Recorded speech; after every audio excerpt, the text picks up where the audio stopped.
আসসালামু আলাইকুম। আপনি কি মানসিক প্রশান্তির জন্য নিয়মিত মেডিটেশন করেন? অথবা মেডিটেশন করার কথা ভাবছেন?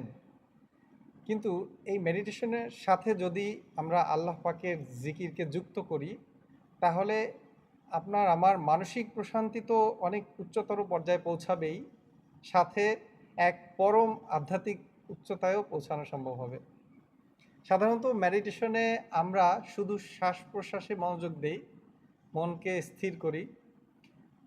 তার সাথে যদি আল্লাহ পাকের জিকিরকে আমরা যুক্ত করি, সেটা হবে অন্যরকম এক অভিজ্ঞতা।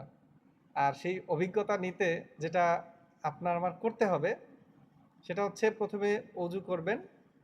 এরপর কোনো একটা স্থানে ধীর স্থিরভাবে বসবেন। প্রথম অবস্থায় আপনার যেভাবে বসলে শারীরিক মানসিক প্রশান্তি পাবেন, সেভাবে বসবেন। এরপর ধীরে ধীরে আপনি অনুভব করার চেষ্টা করবেন যে এই সমস্ত জগৎটা আপনার চতুর্পাশে যে আছে, এটার আসলে কোনো অস্তিত্ব নাই। আল্লাহ পাক কোরআনে সূরা নূরের মধ্যে বলেছেন যে এই আসমান জমিন সবই আল্লাহ পাকের নূর।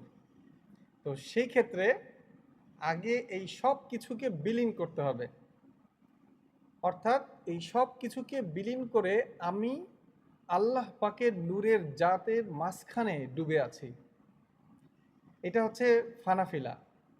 তাসাউফের ভাষায় ফানাফিল্লাহ বলে থাকে। তো এরপরে যেটা করতে হবে যে আমি আল্লাহ পাকের জাতের মাঝখানে একটা বলয় আকারে আছি। এই আমার শারীরিক যে গঠনে আমি নিজেকে অনুভব করতাম, এভাবে না।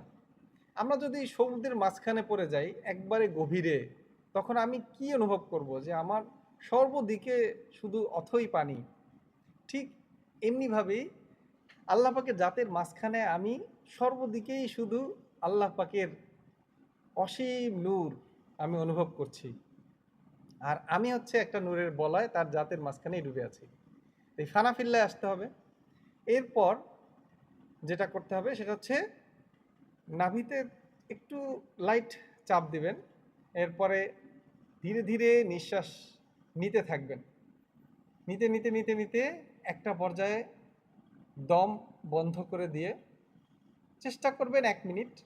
আর যদি তা না সম্ভব হয়, যতক্ষণ আপনি দম আটকে রাখতে পারেন, দম আটকে রেখে আপনি চিন্তা করবেন যে আপনার সেই নূরের যে বলয়টা, সেটা সর্বদিকে এই অসীম জাতের মধ্যে বড় হচ্ছে, প্রশস্ততা লাভ করছে। এরপর আস্তে আস্তে যখন দম রাখতে পারছেন না, তখন আস্তে আস্তে দমটা ছাড়তে থাকবেন ধীরে ধীরে।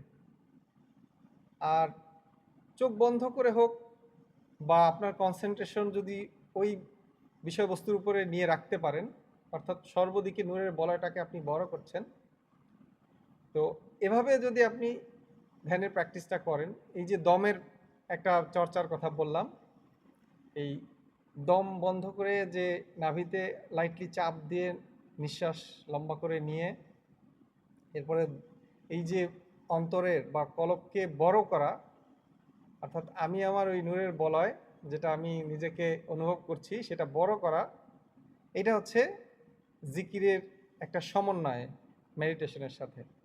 তো এটা অবশ্যই আপনাকে একটা নতুন অভিজ্ঞতা দিবে। আর প্র্যাকটিস করে দেখেন, ইনশাল্লাহ ভালো লাগবে। আর এটা শুধু আপনার মানসিক প্রশান্তি না, শারীরিক অনেক সমস্যাও দূর হয়ে যাবে ইনশাল্লাহ।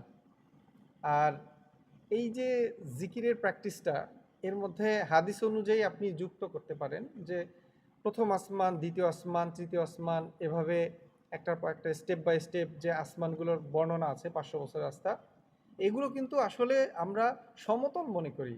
আসলে এমন না। এই যে আমরা স্পেসটা দেখি, পৃথিবীটা গোল, স্পেসটাও সর্বদিকে গোল, গোল আকারেই বিস্তৃত। তো প্রথম আসমানটাও ঠিক এরকম গোলাকারেই বিস্তৃত। আর দ্বিতীয় আসমানটা এটাকে বেষ্টন করে আছে, সেটাও গোলাকার। ঠিক এটার ওভারটেক করে আবার তৃতীয় আসমানে গেলে তৃতীয় আসমানটাও ওইভাবে গোলাকার, বলয়ের মতো। তো আপনি আপনার এই নূরের বলয়টাকে আল্লাহ পাকের এই 7 আসমান জমিন যেহেতু বলা হয়েছে এগুলো নূরের, সূরা নূরের মধ্যে, তো সেক্ষেত্রে আপনি এগুলো সব নূরের এক একটা স্তর পার হচ্ছেন, দ্বিতীয় আসমানে চলে গেছেন। দ্বিতীয় আসমান থেকে তৃতীয় আসমানে চলে গেছেন। এইভাবে যদি অনুভূতিটাকে আরো যুক্ত করে দিতে পারেন তখন আরো ভালো লাগবে। তো আজকের থেকে প্র্যাকটিসটা করা শুরু করবেন ইনশাল্লাহ। আর এই ব্যাপারে যদি কোনো সহযোগিতা প্রয়োজন হয় তো এই অধমকে নক দেবেন। আল্লাহ হাফেজ।